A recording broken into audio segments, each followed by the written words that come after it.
पीते च मधुरं मधुरास्मृतिश्च बुद्धिं प्रबोधय प्रभो मधुबोधशक्तिं विद्यां प्रयच्छ परमां परिभावयामि। कोमलं कूजयन् वेणुं श्यामलोऽयं कुमारकः वेदवेद्यं परं ब्रह्म भासतां हृदये मम। कूजन्तं राम रामेति मधुरं मधुराक्षरम् आरुह्य कविताशाखां वन्दे वाल्मीकिकोकिलं। निगमकल्पतरोर्गलितं फलं शुकमुखादमृतद्रवसंयुतं पिबत भागवतं रसमालयं मुहुरहो रसिका भुवि भावुकाः। तृणादपि सुनीचेन तरोरपि सहिष्णुना अमानिना मानदेन कीर्तनीय सदा हरिः।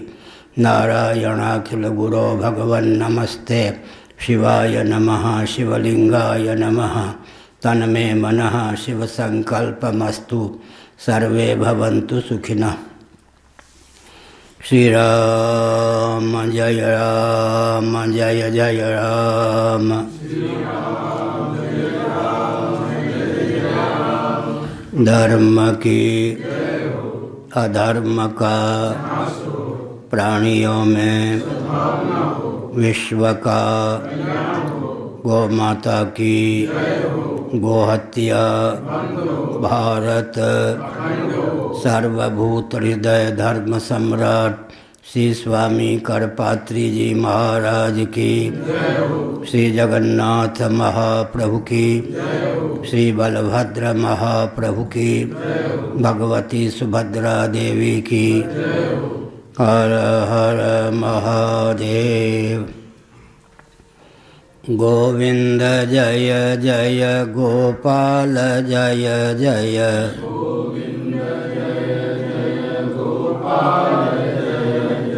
राधा रमण हरि गोविंद जय जय।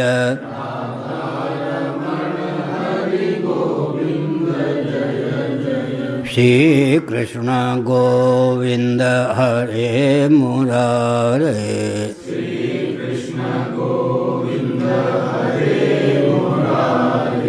हे नाथ नारायण वासुदेव।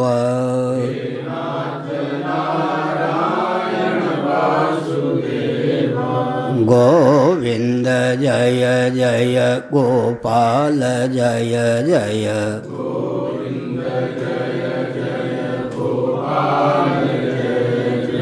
राधा रमण हरि गोविंद जय जय।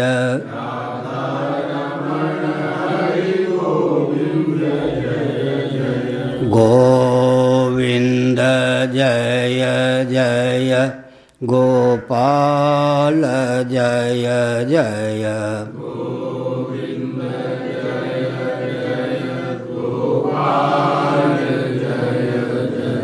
राधा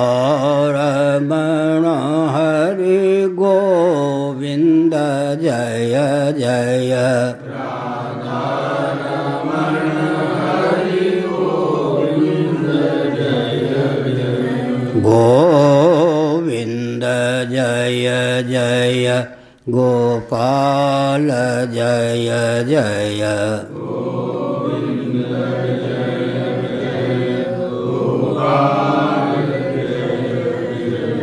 राधा रमण हरि गोविंद जय जय।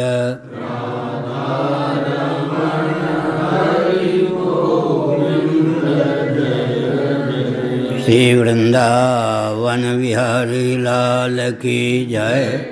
नमो महाद्भ्यः शंभो शिव शिव शिव शिव शिव शिव नारायण नारायण नारायण।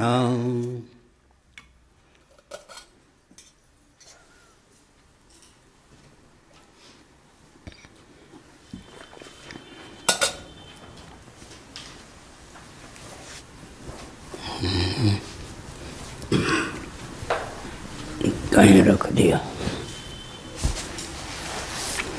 श्रीमद्भागवत सप्तम स्कंध अध्याय 7।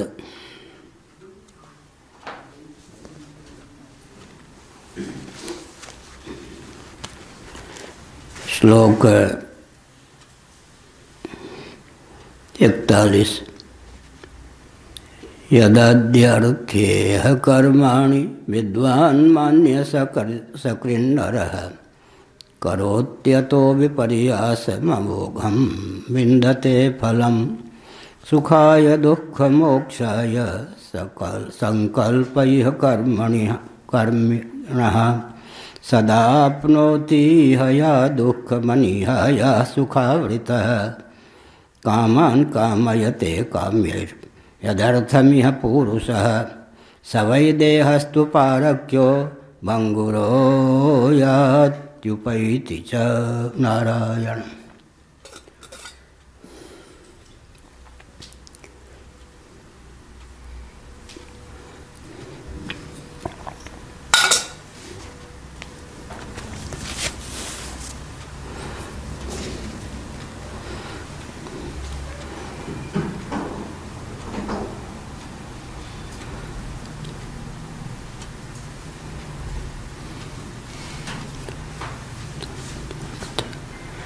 यदध्यर्थेह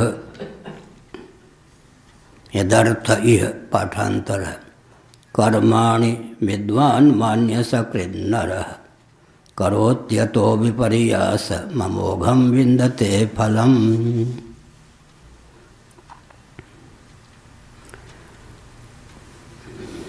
विद्वान मान जो स्वयं को विद्वान समझता है, वस्तुतः विद्वान नहीं है, दूरदर्शी नहीं है, अमोघदर्शी नहीं है, अध्यात्म विद्या से सुदूर है। लौकिक पारलौकिक भोग्य पदार्थों तक ही जिसकी दृष्टि रमी हुई है, ऐसा व्यक्ति लौकिक फल की प्राप्ति की भावना से विविध प्रकार के कर्म का अनुष्ठान करता है। उस फल की प्राप्ति तो दूर रही, विपरीत फल की ही उसे प्राप्ति होती है। इसका अर्थ है कि सुख के स्थान पर दुख ही प्राप्त होता है। संयोग के पक्षधर को वियोग का मुख देखना ही पड़ता है। जब लौकिक विषय की संपलब्धि की भावना से स्वयं को विद्वान समझने वाला व्यक्ति जिस उपाय साधन कर्म का आलम्बन लेता है, उसके विपरीत फल को ही प्राप्त करता है, तब भला परलोक की सिद्धि में जो यज्ञ दान तप व्रत हेतु हैं, उनमें उसकी अबाध गति कैसे हो सकती है। कदाचित शास्त्र सम्मत विधा का आलम्बन लेकर कोई परलोक की सिद्धि की भावना से यज्ञ दान तप व्रत कर भी ले और देहत्याग के बाद पूरी अष्टक सही जीव कला उस दिव्य लोक में पहुँच भी जाए, फिर भी क्षीणे पुण्य मर्तलोकम विसंति, पुण्य क्षय हो जाने पर मर्तलोक में आना पड़ता ही है। उत्क्रमण और पुनर्भव का यह चक्र अनादिकाल से चल रहा है। इसका अर्थ यही हुआ कि उत्क्रमण और पुनर्भव, तीसरी गति नरक यातना की है, लेकिन शुभ कर्म का फल उत्क्रमण पुनर्भव है। अशुभ कर्म से अधोगति की प्राप्ति होती है।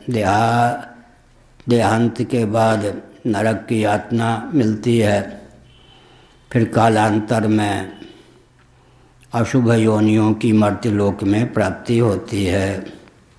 शुभ कर्मों का विचार पूर्वक अनुष्ठान करने वाला व्यक्ति भी अंत में लोक में सुख की भावना से जिन जिन कर्मों को करता है, साधनों को जुटाता है, परिणाम में विपरीत फल की ही प्राप्ति होती है। विपर्यासम अमोघम विंदते फलम।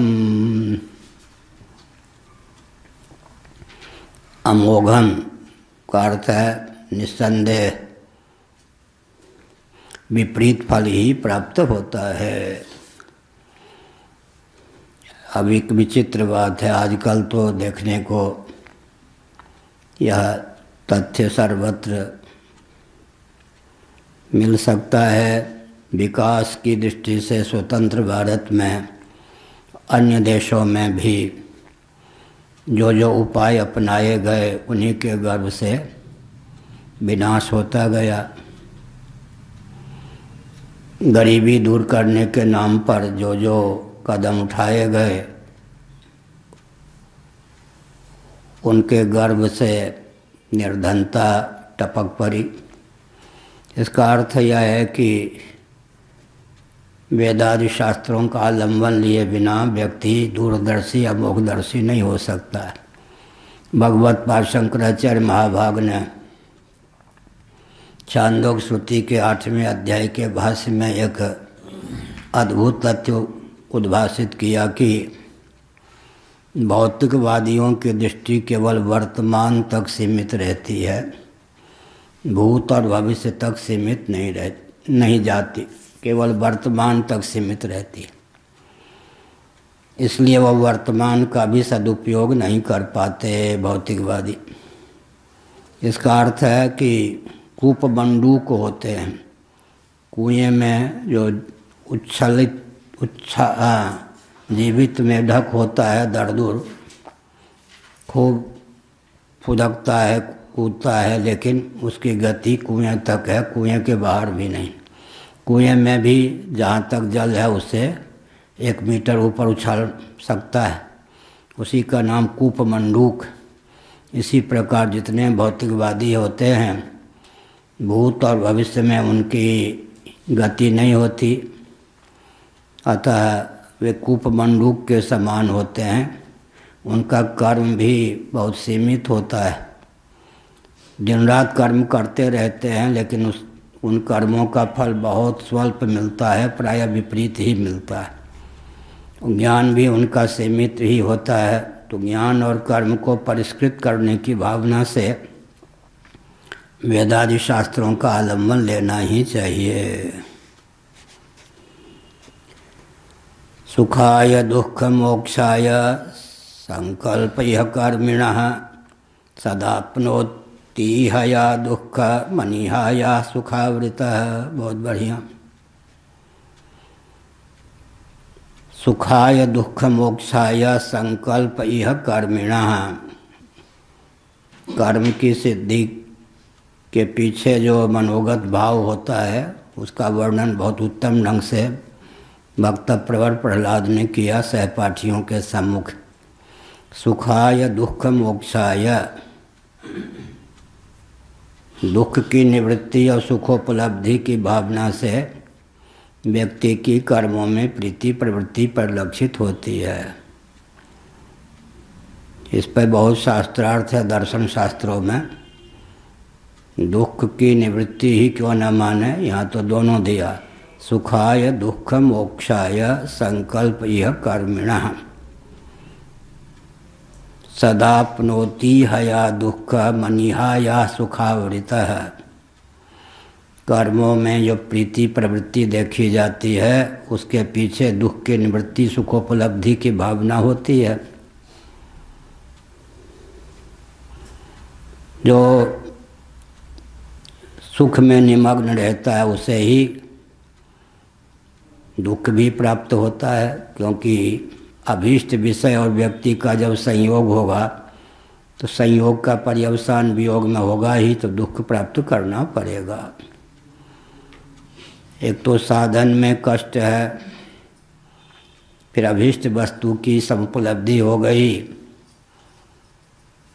तात्कालिक सुख की प्राप्ति हुई, फिर अभीष्ट वस्तु का वियोग हो गया या विषेंद्रीय संयोग का निवारण हो गया, कालांतर में दुख प्राप्त होता ही है।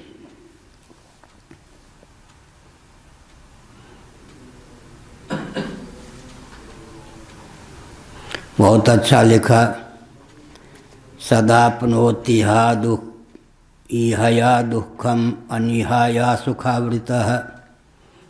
बहुत उत्तम ढंग से भाव को प्रतिपादित किया गया। जब कामना नहीं होती है, निष्काम दशा में व्यक्ति का चित्त होता है, तब अनायास सुख प्राप्त होता है। सुख की कामना पाल लेने पर, तदर्थ कर्मों का अनुष्ठान करने पर दुख ही प्राप्त होता है।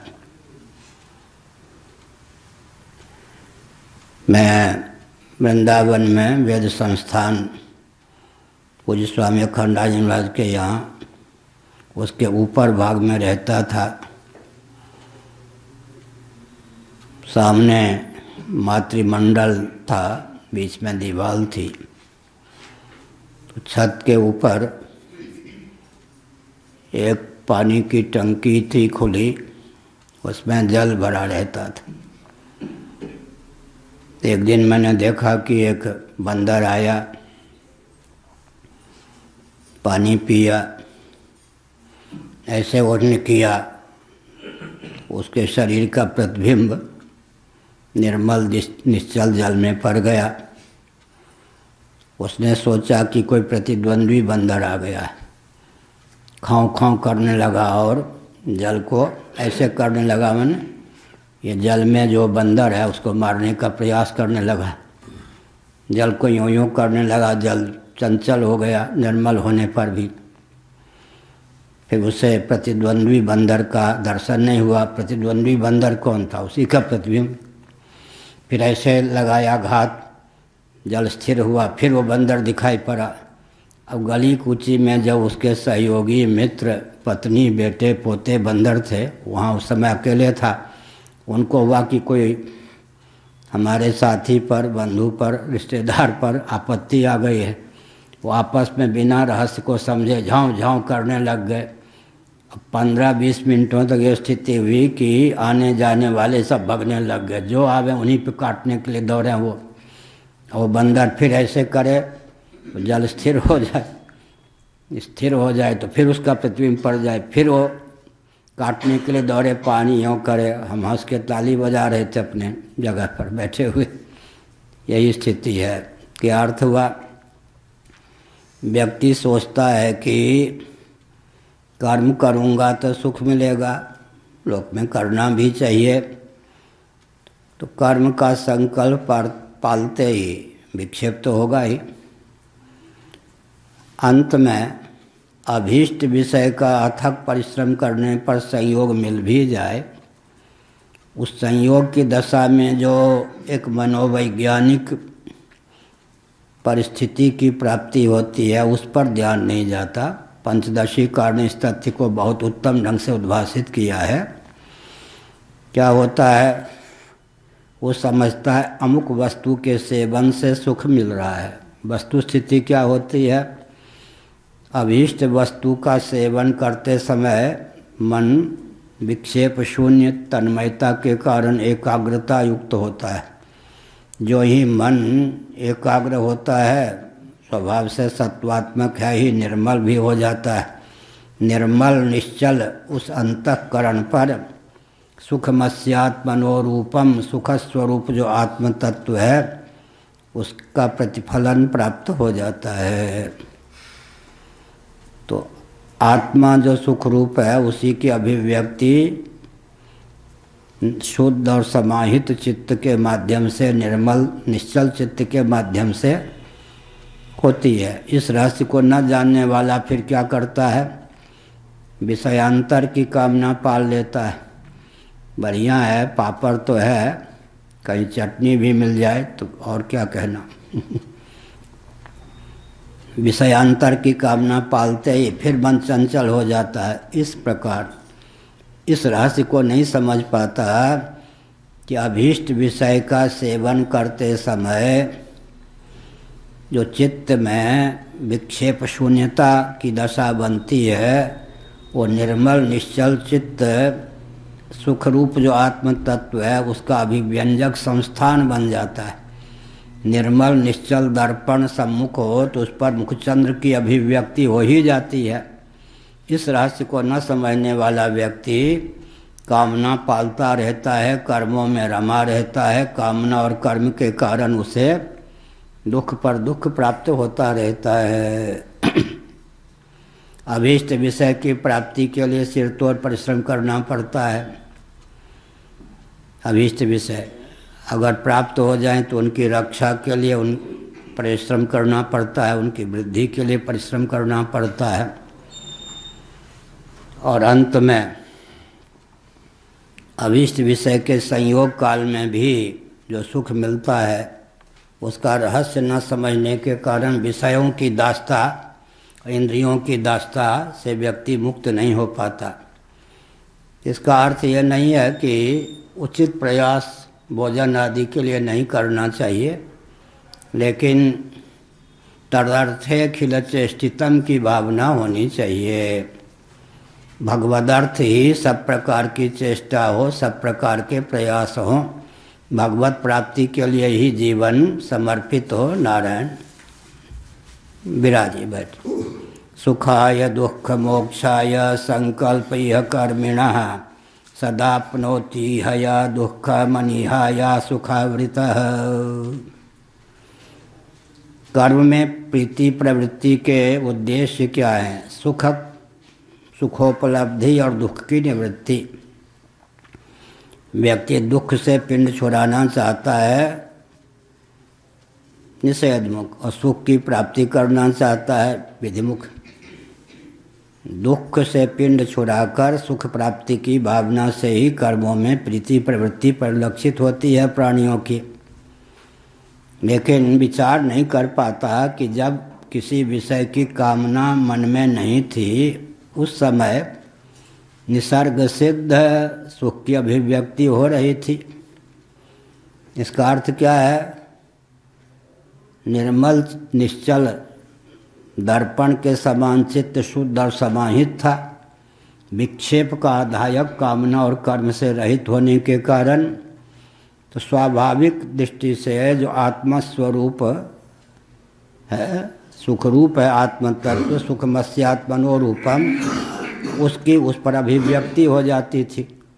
तो सुख का रहस्य, हम तिब्बत कॉलेज दिल्ली में रहते थे, बस इतना सा मार्ग तय करें तो अजमल खां पार्क करोल बाग में, उसमें कहीं कचनार के 25-30 वृक्ष, कहीं कुछ बहुत बढ़िया 1 किलोमीटर की परिधि में वो पार्क था।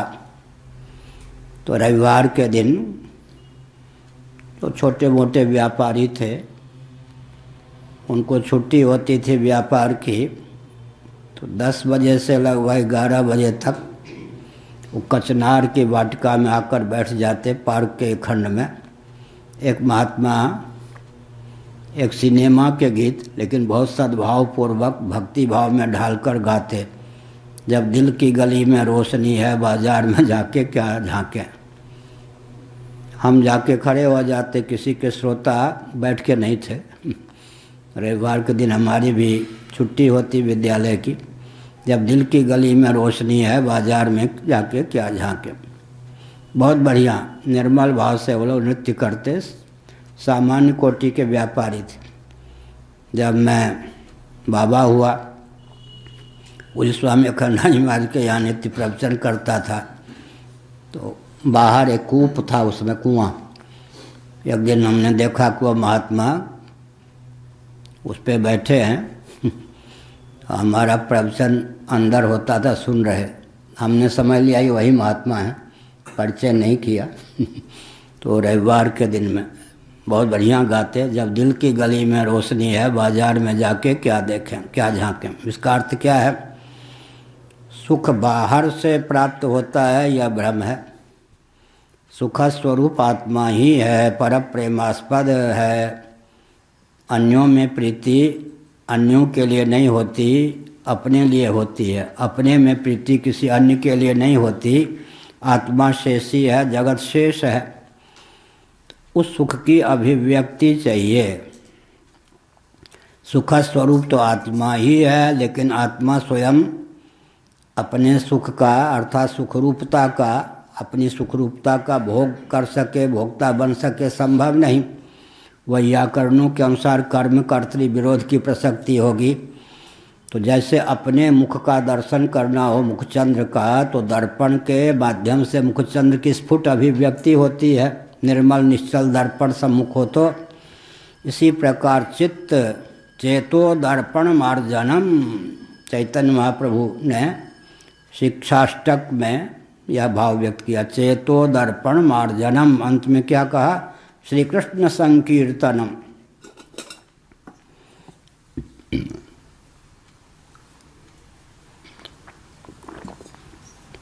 यहाँ गौड़ी संप्रदाय वाले संत महात्मा बहुत ध्यानपूर्वक सुने। चेतो दर्पण मार्जनम, अंत में श्री कृष्ण संकीर्तनम। भगवान श्री कृष्ण के नाम का जो संकीर्तन है वो चित्त रूपी दर्पण का मार्जन करता है, चित्तगत मैल का निवारण करता है। अब बहुत ऊंची बात है, ये भेद की भाषा में अभेद का उपदेश।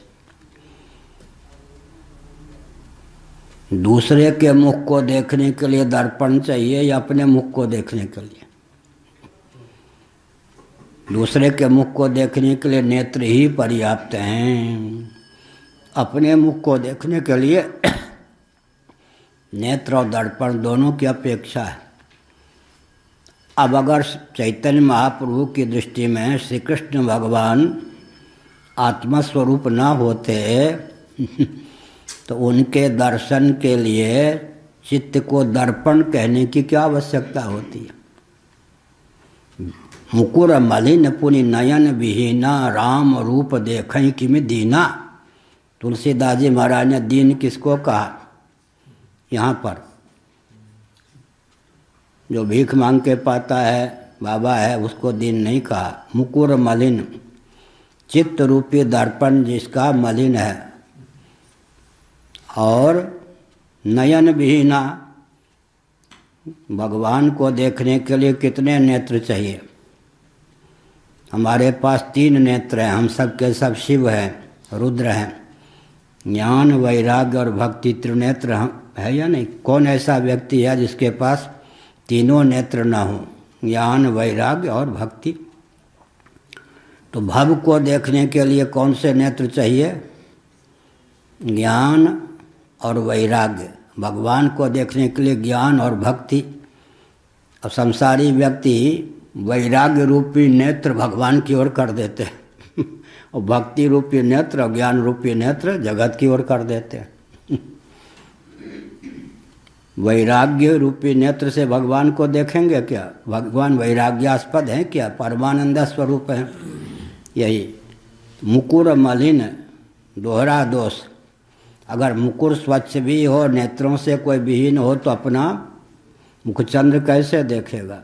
मुकुर मलिन, पहली भूल तो यह है। दूसरी पुनि नयन विहीना, ज्ञान विराग नयन उरगारी। ज्ञान और वैराग्य नेत्र हैं भव को देखने के लिए। भगवान को देखने के लिए ज्ञान और भक्ति, ज्ञान और प्रेम 2 नेत्र चाहिए। तो नेत्रों से विहीन है। और दर्पण भी, दर्पण में लागी काई तो दरस कहाँ ते पाई। चेतो दर्पण मार्जनम, चैतन्य महाप्रभु ने चित्त को दर्पण माना। दर्पण मानने से सिद्ध हो गया कि श्री कृष्ण जो हैं आत्मी ही नहीं अपितु आत्मस्वरूप हैं। अगर अपने से भिन्न होते तो उनके दर्शन के लिए फिर क्या नेत्र का ही वर्णन करते चैतन्य महाप्रभु? दर्पण का वर्णन क्यों करते? दर्पण का वर्णन करने का अभिप्राय द्वैत की भाषा में अद्वैत का निरूपण। मुकुर मलिन पुनि नयन विहीना, राम राम रूप देखई किमि दीना। ऐसे ही सुखाय दुख मोक्षाय संकल्प यह कर्मिणः जो कर्मों में रचे पचे महान भाव हैं, उनके कर्म करने के लिए संकल्प के मूल में काम क्या होता है? दुख की निवृत्ति चाहते हैं, सुख की प्राप्ति चाहते हैं, सुखाय दुख मोक्षाय, विविध प्रकार के संकल्प करते रहते हैं। सदापनोति हया दुख मनीहाया सुखावृतः। ईहया कामना को लेकर भी ईहा चेष्टा, और कर्म को लेकर भी चेष्टा, इसके कारण उनको दुख प्राप्त होता है। मलिन और विक्षेप युक्त चित्त हो जाता है। जल अगर निर्मल न हो और स्थिर न हो तो मुखचंद्र उसमें कैसे प्रतिफलित होगा? अनीहाया सुखावृतः। बहुत बढ़िया। जब व्यक्ति चेष्टा विहीन होता है, अनीह होता है, कामना और कर्म से विहीन होता है, उस समय चित्त स्वभाव से ही निश्चल होता है और शुद्ध होता है। निर्मल निश्चल जो चित्त है वो चिदाकाश स्वरूप आत्मा के अनुरूप आत्माकार स्वाभाविक रूप से हो जाता है। स्वाभाविक रूप से हो जाता है। तो आत्म तत्व जो आनंद स्वरूप है, उसकी निर्मल निश्चल चित्त के माध्यम से अजस्र अभिव्यक्ति होती है। जब कामना पाल लेता है, कामना की पूर्ति के लिए विविध प्रकार के कर्मों का जंजाल पाल लेता है, बहुत परिश्रम करने पर अभीष्ट वस्तु की प्राप्ति हो जाती है। तो अभीष्ट वस्तु का सेवन करते समय स्वाभाविक रूप से मन एकाग्र होता है। कोई काम करना हो तो बढ़िया से बढ़िया भोजन भी हो, एकदम मुंह में डालते जाए, किसी से बात करते जाए, जानने की तो स्वाद का अनुभव नहीं होगा। तत्परता भी चाहिए ना, एकाग्रता भी चाहिए। तो बिल्कुल आनंद विभोर होकर दक्षिण वाले मट्ठा मिल जाए, हमसे तो वैसा नहीं होता, ऐसे चट चट उनके जीभ से आवाज़ एकदम वो नाचने लगते। हाँ बढ़िया। इमली, पहले दक्षिण में यह प्रथा थी। अच्छा, ये दक्षिण के हैं महात्मा। दक्षिण में यह प्रथा थी कि घर के बाहर इमली के 2-4 पेड़ ना हो, उस घर में बेटी लोग नहीं देते थे। मैं रहा हूँ दक्षिण में, बहुत रहा हूँ। घर के बाहर इमली के पेड़ हों 2-4 तभी बेटी देते थे। खटाई के बहुत प्रेमी होते हैं। मट्ठा मिल जाए तो उनकी जीभ में, हम तो नहीं ऐसे कर सकते, ऐसे आवाज़ टन टन टन टन की आवाज़ होती है। तो क्या हुआ? लेकिन बढ़िया पापड़ है, सब कुछ है, जरा चटनी और मिल जाती। इसका मतलब विषयांतर की कामना पालते ही फिर चित्त क्या हो जाता है? विक्षिप्त हो जाता है। यही है। तो वस्तु सुख दे रही है कि अभीष्ट वस्तु का जो सेवन कर रहे वो सुख दे रही है क्या? वो चित्त की एकाग्रता में हेतु है। सुखरूप तो आत्मा ही है जो उसमें प्रतिफलित हो जाता है। आत्म तत्व सुखरूप आत्मा की अभिव्यक्ति अनिच्छन्नपि तब हो जाती है जब तन्मय होकर, तत्पर होकर व्यक्ति क्या करता है? विषय का सेवन करता है। अभीष्ट विषय का सेवन करे, बहुत ऊंची बात है। रुदन कब तक कष्टकर है? जब तक उसमें ताल और स्वर न बंध जाए। मैं रिक्शा से जा रहा था, बहुत वर्ष पहले की बात है, वृंदावन से मथुरा। उतने रुपये नहीं थे, टैक्सी आदि कर सकता था। स्कूटर का क्या होता हो, बैठते हैं ना किस पे, टेम्पू कर सकता था। तो रिक्शा से ही जा रहा था, कहीं मथुरा कोई काम था। उस समय भी लोग समझते थे इनके पास लाखों रुपये होंगे। मेरे पास 10 रुपये भी नहीं होते थे। दीनता दरिद्रता वो मेरे जीवन में नहीं। फटे कपड़े में भी स्वामी अखंडानंद महाराज को तनिक मालूम पड़ जाता कि इसके पास 2 ही वस्त्र हैं, वो भी फटे हुए हैं, 2-4 थान कपड़ा दिलवा देते। फटा हुआ ढक के जाता था। किसी से कुछ मांगना, मेरे भूख लगती, बाबा मान ले, घर में जाके किसी का भिक्षा मांग ली, और मुंह खोलना। इसलिए हमको भरतिया जी, धनी लोग हमसे प्रेम करते हैं, देते नहीं। प्रेम करते हैं क्यों मालूम है? निश्चिंत रहते हमसे कुछ मांगेंगे नहीं। देना तो उनको वही है जहाँ कुछ लेना होता है या दम्भ होता है। लेकिन हमसे निश्चिंत रहते हैं। कल्याण के संपादक भी बड़े निश्चिंत रहते हैं। भेज अभी 5 लाख रुपया भेज भी दिया था, क्योंकि उनको मालूम है, पहले फ़ोन करवाया कैसा चल रहा है, इन्होंने कहा सब बढ़िया कोरोना के समय में, हाँ बहुत बढ़िया। उन्होंने ये नहीं कहा कि हाँ कोरोना है, कहाँ से आमदनी है, कुछ नहीं। तो 5 लाख रुपया भिजवाया, इसका मतलब क्या है? रुपया नहीं मांग रहे। हमने ये कहा कि वस्तु स्थिति यह है कि कामना पालने पर मन विक्षिप्त होता है, सिरतोड़ परिश्रम करने पर, अभीष्ट विषय की उपलब्धि हो जाने पर, उसका सेवन करने पर मन एकाग्र हो जाता है। पापड़ तो है, सब कुछ है, कहीं चटनी भी हो, विषयांतर की कामना पालने पर फिर मन विक्षिप्त हो जाता है। इसलिए इस रहस्य को जो जानते हैं वो कामना और कर्म का वेग पालते ही नहीं। तो अजस्र उनका मन जो है निष्कामता के कारण, अकर्मता के कारण, निष्क्रियता के कारण सदा निर्मल निश्चल बना रहता है।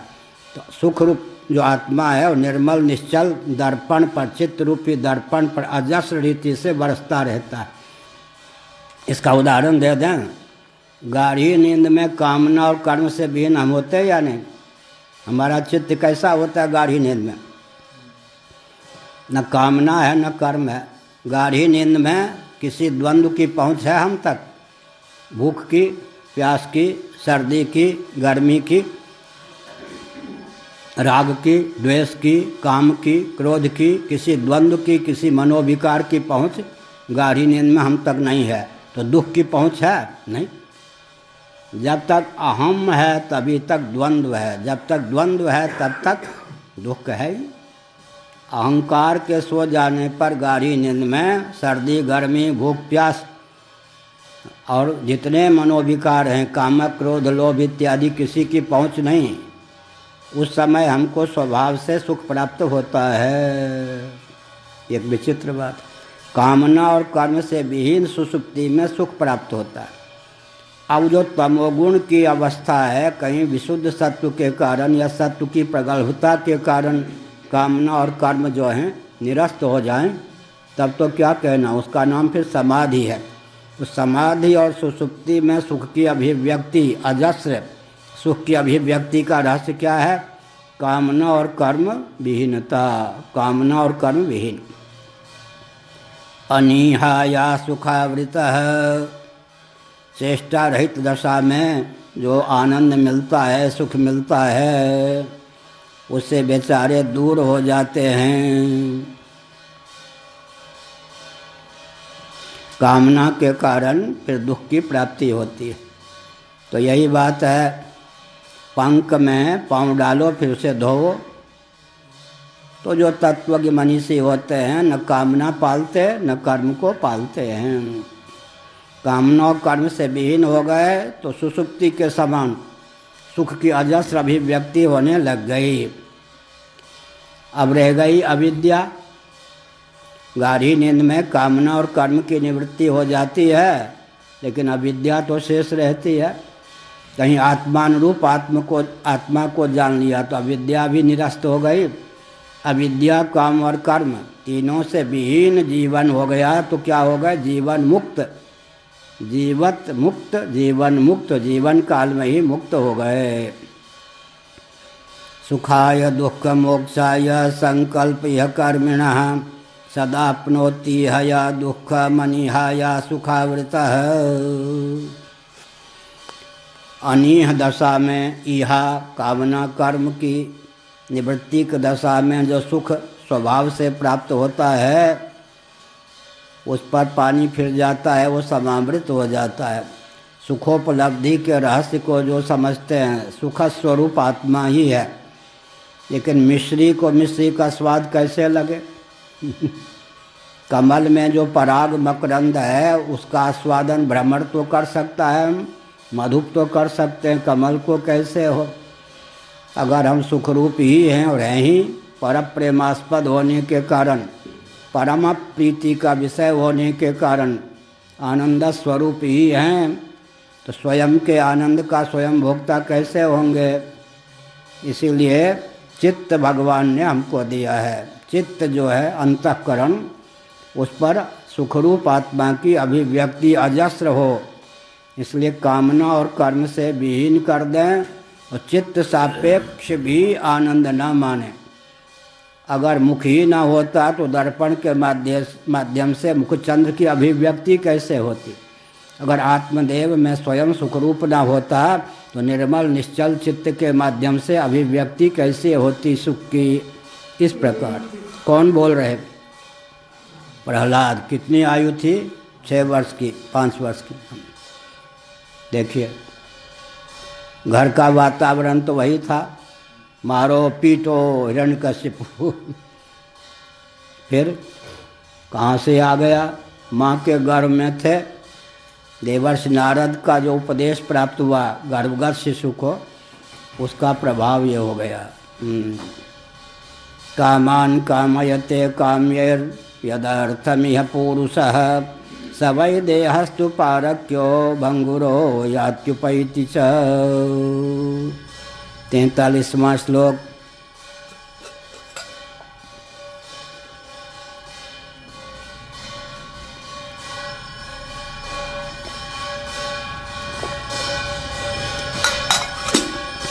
बहुत बढ़िया वैराग के लिए। कामान कामयते काम्यैर् यदर्थमिह पुरुषः स वै देहस्तु पारक्यो भंगुरो यात्युपैति च। बहुत बढ़िया। एक व्यापारी हो कोई तो विचार यह करे कि जो हम व्यापार कर रहे हैं हम तक कितना धन पहुंचता है क्या, तो आंखें खुल जाएंगी। इसका अर्थ क्या हुआ? हम लोग जो हैं एकांत में बैठकर विचार करें। बहुत गंभीर बात में बोल रहा हूँ, पहले सूत्र बोल देता हूँ। भगवान शंकराचार्य महाभाग ने मांडूक्य उपनिषद के भाष्य में लिखा है, पुरुष का अर्थ है जीव। हम आप जो हैं प्राणी जीव। धीरे से बोलता हूँ। प्रज्ञा का भोक्ता होता है, विषय का भोक्ता नहीं होता। प्रज्ञा माने ज्ञान। पुरुष माने जीव प्राणी प्रज्ञा का भोक्ता होता है, विषय का भोक्ता नहीं होता। सूत्र है, इसकी व्याख्या करता हूँ। जैसे कोई व्यापारी सोचे कि इतना जगड्वाल व्यापार का है, मुझ तक कितना पहुँचता है। एक आते हैं ना सिंध परंपरा के, कहाँ के, छत्तीसगढ़ बिलासपुर से।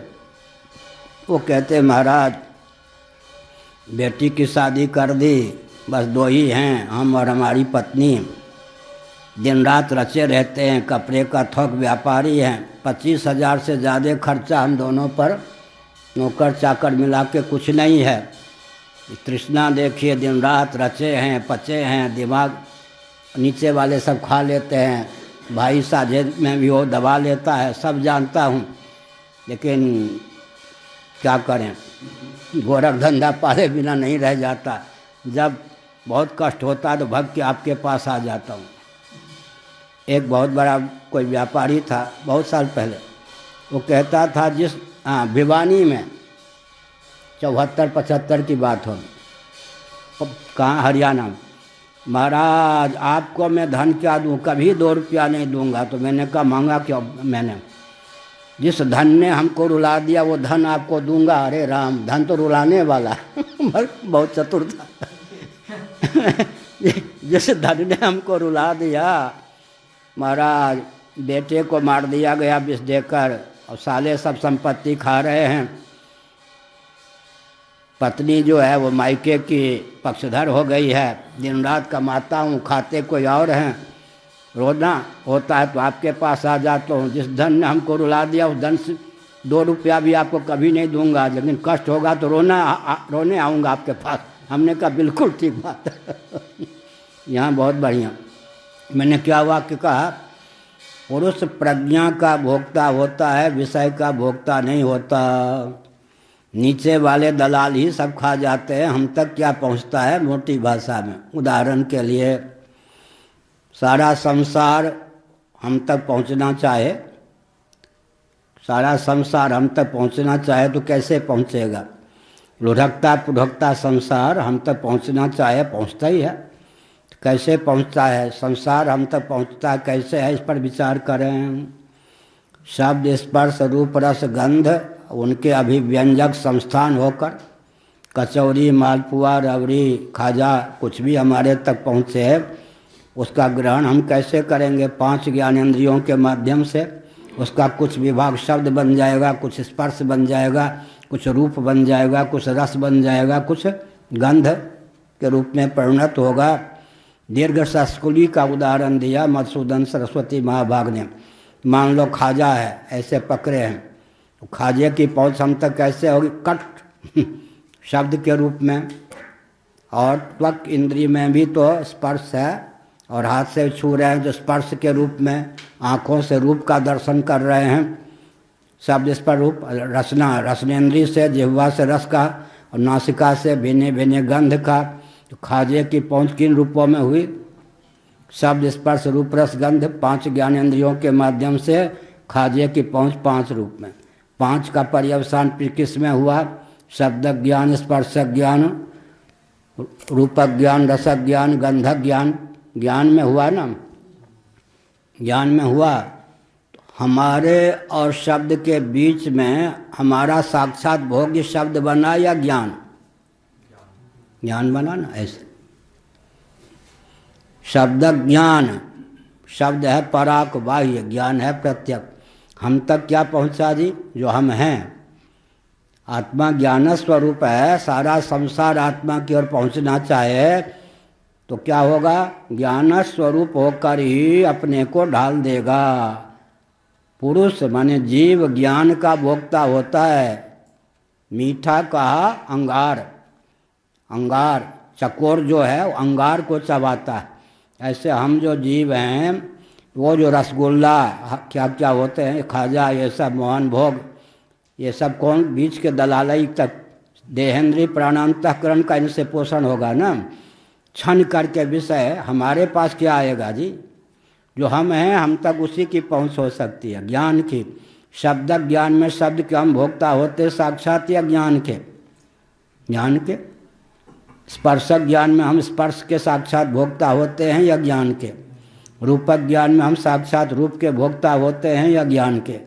रसक ज्ञान में हम साक्षात रस के भोक्ता होते हैं या ज्ञान के? गंधक ज्ञान में हम साक्षात गंध के भोक्ता होते हैं या ज्ञान के? अब आगे लीजिए, बहुत विचित्र बात। सुखक ज्ञान में हम सुख के भोक्ता होते हैं या ज्ञान के? दुखक ज्ञान में हम दुख के भोक्ता होते हैं या ज्ञान के? किसी को दुख मिला, हम लोगों को कोई दुख दे नहीं सकता, देने का प्रयास तो करेंगे, जो दुष्ट होते हैं देने का प्रयास करेंगे।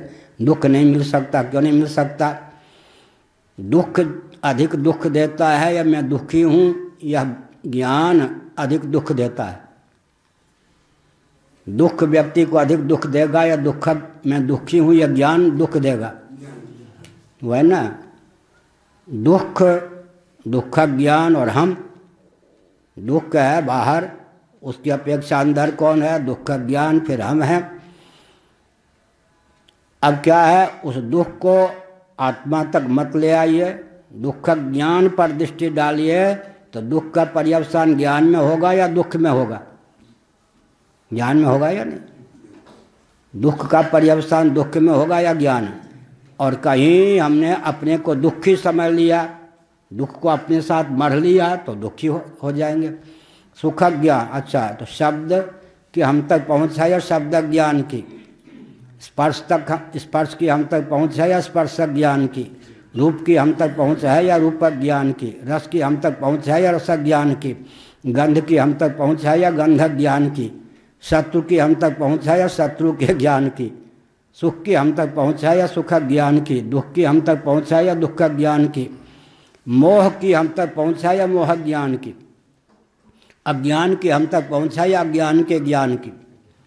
संसार लुढ़कता पुढ़कता अष्टधा प्रकृति का जो कार्य है वो 8 रूपों में परिणत हो जाता है। पंचदशी के एक प्रकरण का पूरा सारांश चुलबुली भाषा में बता रहा हूँ। अष्टधा प्रकृति का जो कार्य है संसार, वो जीव तक 8 रूपों में पहुँचता है। शब्द, स्पर्श, रूप, रस, गंध, सुख, दुख, मोह 8 हो गए या नहीं? 5 हो गए विषय और 3 हो गए फल। शब्द, स्पर्श, रूप, रस, गंध, जैसे खाजा का उदाहरण दिया, वो खाजा की परिणति 5 रूपों में हो गई। 5 ज्ञानेंद्रियों के माध्यम से शब्द, स्पर्श, रूप, रस, गंध, अंदर जाकर सुख, दुख और मोह वो अंतःकरण के माध्यम से। अब इन 8 का पर्यवसान किसमें हो गया? शब्द ज्ञान, स्पर्श ज्ञान, रूप ज्ञान, रस ज्ञान, गंध ज्ञान, सुख ज्ञान, दुख ज्ञान, मोह ज्ञान। हम तक ज्ञान पहुँचाया संसार, और अज्ञान का ज्ञान हो जाए तो हम तक अज्ञान पहुँचेगा या ज्ञान? हम जो हैं हम तक वही पहुँच सकता है। उदाहरण कोई है? सूरज को दीपक दिखाना। सूर्य की आरती किससे करते हैं? सूर्य का जो एक अंश है, नन्हा सा अंश, कौन? दीपक। सूर्य को दीपक दिखाना जो फ्रेज है, मुहावरा है, अष्टधा प्रकृति अपने प्रियतम, साहित्य में कहें अष्टधा, भूमिरापो नलो वायु खम मनो बुद्धिरेव च अहं महाभूतान्यहंकारो बुद्धिरव्यक्तमेव च। गीता का 13वां अध्याय, उधर 7वां अध्याय।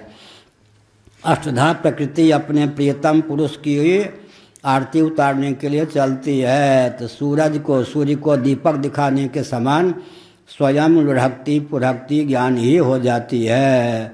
इसलिए शंकराचार्य ने छोटा सा वाक्य लिखकर इतना दिव्य बोध दिया।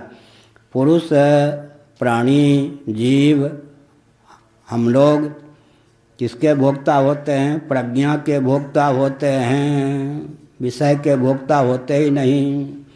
विषय की पहुँच क्या है? ज्ञानेंद्रियों तक है, अंतःकरण तक है। हम तक तो क्या होगा? ज्ञान की ही पहुँच होगी। एक विचित्र बात। समय हो गया, तो ये सब धीरे धीरे हरि अनंत, हरि कथा अनंत। श्री राम जय राम, जय जय राम। धर्म की अधर्म का, प्राणियों में विश्व का, गौ माता की, गो हत्या, भारत, सर्वभूत हृदय धर्म सम्राट स्वामी श्री करपात्री जी महाराज की। हर हर महादेव।